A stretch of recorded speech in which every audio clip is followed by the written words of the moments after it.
Assalamualaikum warahmatullahi wabarakatuh. Jumpa lagi dengan Zona 8 Channel.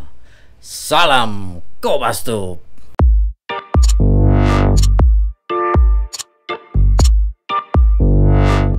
Mas Bro, Mbak Bro, seluruh Nusantara, gimana kabar? Semoga sehat walafiat semuanya ya. Amin. Sebenarnya sih saya lagi nunggu ini Brother Eri nih satu. Pengen ngobrol bareng. Sambil nunggu mungkin kita kira-kira cari bahasan apa ya musim penghujan kayak gini. Kendala-kendala musim penghujan enaknya kita mantap. Sorry. Aduh, tadi di luar hujan deras. Pakai Iya, saya sampai pakai ini tuh. Aduh, iya tadi kelupaan saya pakai jas hujan. Makanya saya tadi minta plastik ke ada warung di sana, warung rokok gitu. Saya neduh dulu di sana. Ya udah, daripada saya telat ke sini kan gak enak, udah janji. Ya udah gitu ya. Bang, saya minta plastik deh gitu. Atas doang yang basah berarti. Yang bawah aman sih, belum ada yang basahin. Aduh. Ini udah kita coba apa ya? Jadi mau ngobrol-ngobrol apa nih kita hari ini? Tentang mungkin menghadapi penghujan hujan ini kan. Oke. Antisipasi dari kita mungkin yang pakai motor. Terus ya kalau yang punya mobil atau dari yang penjual, pedagang, pejalan kaki, pekerja, mungkin nanti kita akan bahas coba ya. Gitu Brother, kira-kira gimana? Ya, ini juga ya sebenarnya kayak saya kasusnya tadi, saya kan pakai motor nih datang ke sini. Di jalan tuh sebenarnya tadi nggak hujan, nggak tahu gitu kalau bakal hujan. Ya kan nggak mendung, tahu tuh hujan gede gitu kan. Apalagi ini kan kota Bogor. Betul. Ya, yang namanya juga julukannya kota hujan. Kayak gini sore atau malam pasti hujan gitu kan. Apalagi musim hujan gitu. Tadi salahnya saya tuh lupa bawa jas hujan gitu. Jadi ya akhirnya saya ya inilah gitu minta kresek ya ke pedagang tadi di situ. Ya udah. Nah ini juga saya dengar ya ada berita di mana kalau lagi musim hujan gini pakai motor, terus mereka lupa bawa jas hujan gitu kan. Mereka itu pada nongkrong di bawah jembatan. Parkir ya, nunggu roda. Nah, tadi emang masih banyak di sana. Wah, banyak apalagi di jalur jalan baru ini loh. Yang mau arah ke Parung Yasmin. Oh iya. Nah, itu kan biasanya di situ karena kan buat ke bahu jalannya susah ya. Mau nggak mau kan di kolong jembatan gitu. Ya itulah Brother. Jadi Mas gimana? Bro, Mbak Bro. Kayak saya sendiri yang dulu misal pakai motor ya. Ya kalau memang musim penghujan gini prepare lah daripada kita nanti di tengah jalan terus hujan terus kelabakan ya. Nyari tempat berteduh. Iya betul. Nah, untung masih ada kalau dipaksain misal ya nyari di pinggir-pinggir jalan terus ada warung ya kebetulan, tapi kalau kita nggak ada mau nggak mau basah atas bawah. Nah itu Mas Bro, Mbak Bro atau ya, mungkin dari gimana? Ya masalahnya kan kalau kita neduh di bawah kolong jembatan misalnya, atau di bawah betul. Menyempit gitu jalannya. Kan akhirnya lalu lintas juga terganggu gitu kan. Nah bahkan kan sekarang kena denda katanya. Nah itu dia masalahnya. Betul. Ya sebenarnya ada bagusnya kalau memang itu ditegakkan ya. Karena ya untuk pembelajaran masyarakat atau teman-teman kita yang sering parkir atau berteduh di bawah jembatan pada saat hujan ya memang itu kan ganggu juga, terus jalan menjadi sempit kan kayak gitu kan, pacet nanti ke belakangnya. Untuk kalau memang jalannya sepi, kalau memang di tengah kota jalan padat bisa panjang itu kan. Nah itu kalau ditegakkan benar-benar ya saya meskipun dulu ya pemotor kita masih permotor juga, ya bagus supaya untuk pembelajaran ya mungkin sebenarnya. Sampai saat ini kayak saya juga masih melakukan hal itu kan. Tapi sebetulnya balik lagi ke kesadaran diri ya. Sebetulnya memang salah kita. Kita mau bepergian, udah tahu musim hujan, kenapa nggak sedia jas hujan atau segala macam, daripada kita didenda mahal kan. Saya nggak tahu sih saya infonya, pokoknya katanya kena denda. Mendingan kita beli ya jas hujan 10.000 palingnya yang dari kresek gitu kan. Ya paling nggak beli kresek. Paling nggak beli kresek. Kayak saya tadi gitu kan, minta banget. Ya itu sih intinya, ya jangan sampai merugikan diri sendiri, merugikan orang lain juga gitu. Itu kan bisa menghambat ya semuanya. Intinya kita harus sadar diri lah. Balik lagi, jangan apa-apa menyalahkan orang, menyalahkan kenapa harus denda dan segala macam. Ya enggak juga. Atau alasan lah kenapa, ya namanya juga kita nggak tahu bakal hujannya. Namanya kita di kendaraan bermotor kan. Iya, betul. Nggak ada pelindung ya, wajib dong kita punya jas hujan gitu. Ya saya juga salah sih tadi barusan gitu. Ya intinya kita saling memperbaiki diri. Saya juga mudah-mudahan ke depannya nggak akan terjadi lagi. Malu loh di jalan gitu kan pakai kresek gitu kan. Nah, selanjutnya sebenarnya ada lagi sih Bang. Itu berkendara roda 4. Nah, benar. Biasanya kalau pakai mobil itu kan hujan lebat tuh di jalan tol misalnya. Nah, mereka menyalakan lampu hazard. Nah, saya baca di beberapa sosial media, misalnya ya TikTok lah, itu di komentarnya tuh selalu pro kontra. Bahwa kita cari ya, coba deh kita cari. Apakah lampu hazard itu boleh digunakan pada saat hujan di jalan tol? Gimana Bang?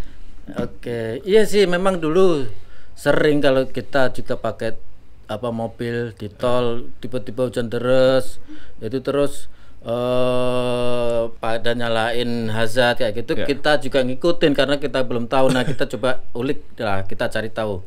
Ini kebetulan dari Auto 2000 ya. Ya, sumbernya bahwa memang ini alasan Anda dilarang menyalakan lampu hazard saat hujan deras. Nah, ini itu. Saat hujan deras ya. Saat hujan deras dilarang menyalakan lampu hazard. Dari Auto 2000 nih. Posted 10 Maret 2020. Lanjut. Nah, lampu hazard hanya untuk berhenti darurat pertama. Kita coba bacakan ya. Lampu hazard atau lampu darurat yang ditandai oleh lampu sein kiri dan kanan yang berkedap secara bersamaan, khusus dipakai saat mobil berhenti kondisi darurat. Berhenti. Ya, berhenti. Poinnya berhenti. Betul. Hal ini diatur oleh Undang-Undang Nomor 22 Tahun 2009 tentang Lalu Lintas Angkutan Jalan, pasal 121 ayat 1 yang menyatakan setiap pengemudi kendaraan bermotor wajib memasang segitiga pengaman, lampu isyarat peringatan bahaya atau isyarat lain pada saat berhenti atau parkir dalam keadaan darurat. Nah, itu poinnya kayak gitu, brother. Jadi intinya lampu hazard ini sebetulnya tidak tepat ya digunakan pada saat di jalan hujan lebat. Ya, jadi lebih baik menggunakan lampu depan. Fog, lampu depannya. Nah, betul. Gitu. Tapi kan di Indonesia ini kayaknya udah biasa banget gitu mau menggunakan lampu hazard gitu. Nah, kan. Makanya kita ngulik ke media ini. Yang pertama tadi peraturan lalu lintas, kemudian sinarnya yang silau ini, yang kedua sinarnya silau. Dalam kondisi normal tanpa perantara air hujan, lampu hazard terlihat biasa saja dan tidak menyilaukan. Namun ketika dipakai saat berjalan di hujan deras, kondisinya berbalik 180 derajat. Nah, itu intinya kalau memang pada saat hujan itu akan lebih menyilaukan, itu membahayakan yang kemudian di belakang sih. Memang kita cari solusinya mungkin ya. Kalau saya pribadi sih saya juga sering pakai juga sih kalau lagi hujan, karena memang ya saya ngikutin aja apa yang di depan nih. Karena kan pandangan kabur ya. Nah, coba kita tanya ke Mas Bro dan Mbak Bro. Nah, gimana? Kalian suka menggunakan lampu hazard nggak? Pada saat lagi hujan deras di jalan tol atau di jalanan? Tiba-tiba coba ya. Tiba-tiba terus apakah setuju atau enggak, atau pakai atau enggak lampu hazardnya itu ya, coba di komen aja nanti ya di kolom komen. Terus Nah Bang, ini masih berhubungan dengan mobil dan hujan. Saya tuh pernah kejadian ngeselin banget. Jadi waktu itu di jalan pakai mobil. Siapa yang pakai mobil? Bukan saya yang pakai mobil. Saya pakai motor. Ya, itu kan ada orang pakai mobil gitu kan. Nah, itu ada genangan air tuh Bang tuh. Jadi genangan airnya itu persis di apa namanya ya? Saya kan arah ke ini arah saya ke sini, ini mobil ke sana. Nah, genangan airnya tuh di tengah-tengah. Ya, dia ngebut terus tampias dong ke sebelah. Iya, nyemprot kena saya dong gitu kan. Siapa yang gak kesel? Jadi kan kotor dan segala macam. Itu kan bikin emosi tuh Bang. Nah, itu gimana tuh Bang? Aduh, jangan semena-mena gitu dong yang pakai mobil lah gitu. Ini Mas Bro juga, Mbak Bro juga. Kalau udah tahu hujan kencang, genangan di mana-mana, mbok yo dipelankan lah kendaraannya ya. Ya itu ngeselin. Bilang tolong ya. Iya. Kalau seandainya kita yang berlawanan arah dengan kita motor, terus kita pakai mobil kenceng, terus airnya nyiprat kena muka, kemudian yang pakai motor gelalapan nyamplung kalian kan bahaya juga, kasihan juga. Pelanin dikit, pelanin. Iya kayak gitu, kan kesel banget kan. Apalagi misal kita udah rapi-rapi, oke lah itu hujan udah beres kan, sisa genangannya air. Kan kita berharap udah gak pakai jas hujan lagi kan. Wah, mau pergian, apalagi misal mau jalan sama cewek gitu kan.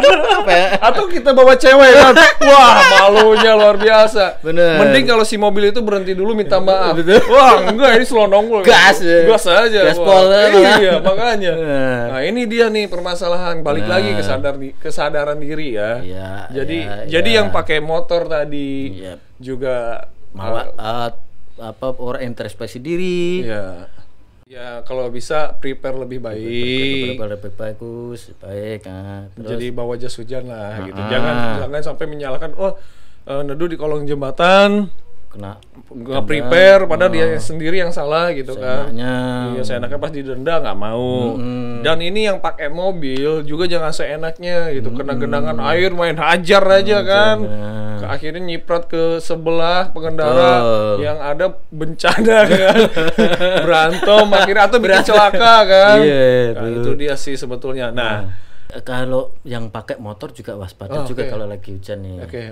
Ya, kan banyak genangan kadang. Nah, jalan di Indonesia rata-rata ya di Indonesia ya itu kan rata-rata ada banyak lubang kan dalam banget, terus kita nggak waspada terus jegluk jatuh kan lucu juga. Ya nggak lucu lah, kasihan lah. Tapi kasihan malah ketawa ya saya. Pernah soalnya. Iya sih. Ya, saya juga pernah sih sampai pelek bengkok. Nah itu hati-hati ya, hati-hati ya Mas Bro, Mbak Bro. Baik yang pakai motor, mobil itu. Nah, bukan hanya kendaraan nih. Kalau misalnya musim hujan ini kan, waduh enaknya itu makan yang berkuah-kuah Bang nih. Wah, kira-kira rekomendasi makan apa ya kalau lagi hujan gini? Biasanya Abang apa sih? Kalau saya ya simpelnya bikin mie rebus. Ya lihat kondisi lah sih. Kalau lagi ya berduaan ya apa aja sih enak. Maksudnya apa aja enak tuh yang kayak gimana tuh? Mau yang kuah-kuah, mau yang kering-kering juga. Ya kan maksudnya kalau musim hujan gini kan kita butuh makanan yang hangat ya. Benar. Nah, permasalahannya di saat musim hujan gini kan kita tuh ada yang namanya pedagang seperti pedagang es. Benar. Nah, itu gimana tuh dampaknya? Pasti kan omset pasti turun dong. Karena orang di saat musim hujan gini nggak mungkin beli es dong. Benar. Nyari yang hangat-hangat. Nah, biasanya mereka solusinya bagaimana ya? Mengatasi itu gitu. Memang sering sih saya nanya dalam hati. Kenapa kalau kondisi kayak gini pedagang es itu kayak gimana ya?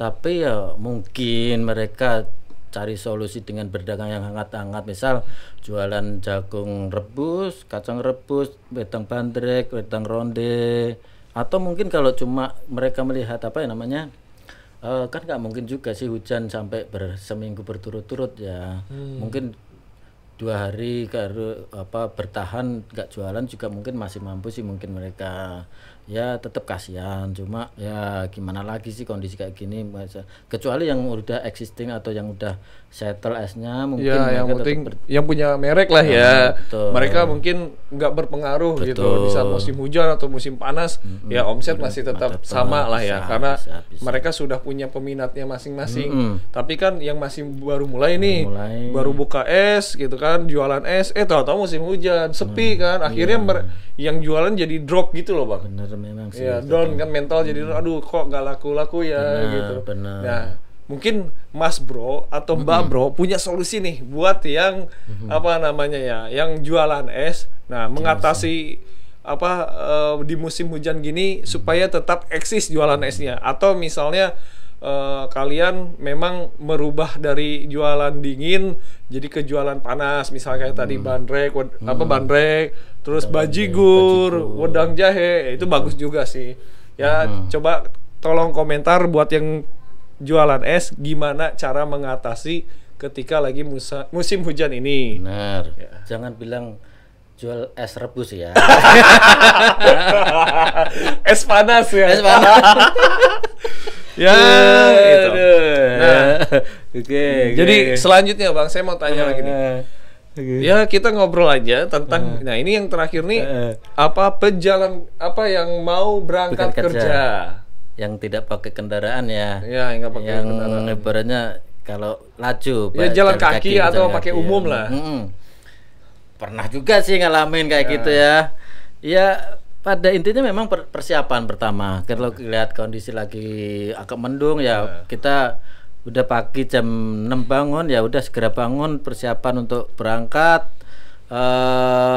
bawa mantel atau payung, terus karena ya otomatis kalau kondisi yang sama terus banyak yang melakukan hal yang sama, misal banyak yang jalan kaki juga, kita akan tiba di stasiun atau di terminal akan numpuk kan. Iya. Nah akan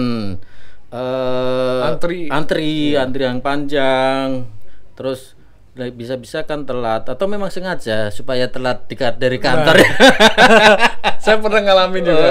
Biasanya kalau hujan pagi berangkat sekolah itu malas. Jadi alasan. Iya kan, dibuat alasan. Wah, malas berangkat sekolah nih gara-gara hujan.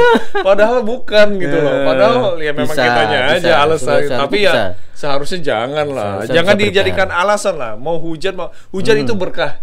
Betul ya. Betul. Hujan itu sangat berkah, apalagi mengingat bumi ini udah panas banget. Kemarin ini Bogor loh. Bogor itu kan biasanya terkenal dingin, adem. Wah, sekarang udah panas banget. Makanya alhamdulillah nih sekarang lagi musim hujan gitu kan. Enak. Nah, saya mau tanya nih sama Abang.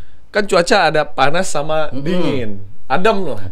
Abang lebih suka cuaca lagi hujan atau lagi kemarau panas? Abang sendiri gitu. Kalau saya sih enak yang dingin ya. Enak ya? Karena bisa diangetin. Angetin apanya? Waduh, bahaya nih buat yang jomblo. Kalian sih kalau mau yang kayak gini diangetin kan enak. Kalau yang jomblo perlu kompor aja kali ya. Ya kalau saya pribadi sih memang lebih suka yang kalau di rumah gitu lagi aktivitas, karena kan saya kerjanya banyak kan di rumah ya. Jadi lebih suka yang adem, berarti ya hujan aja sih gitu. Cuma kalau yang memang aktivitasnya di luar lebih enak ya pas lagi musim kemarau, musim panas ya. Panas ya. Jadi kita aktivitas tidak terganggu ya.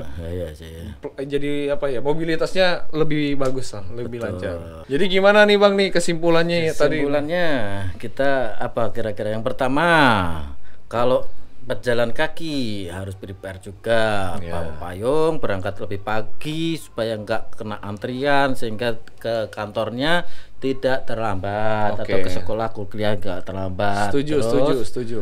Apalagi ya tadi kan motor, mobil, terus sekarang pedagang juga. Kalau misalnya memang jualan es gitu kan, bisa dirubah, misal jualannya jadi yang hangat. Betul. Ya kayak jualan bajigur, wedang jahe gitu ya yang hangat-hangat lah.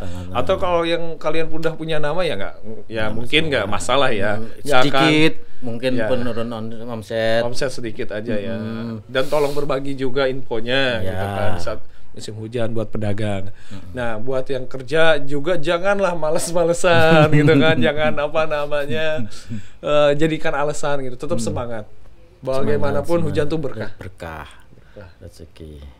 Terus kalau ada pertanyaan atau saran-saran apa yang mau kita bahas, pengen kita bahas, tulis di komen.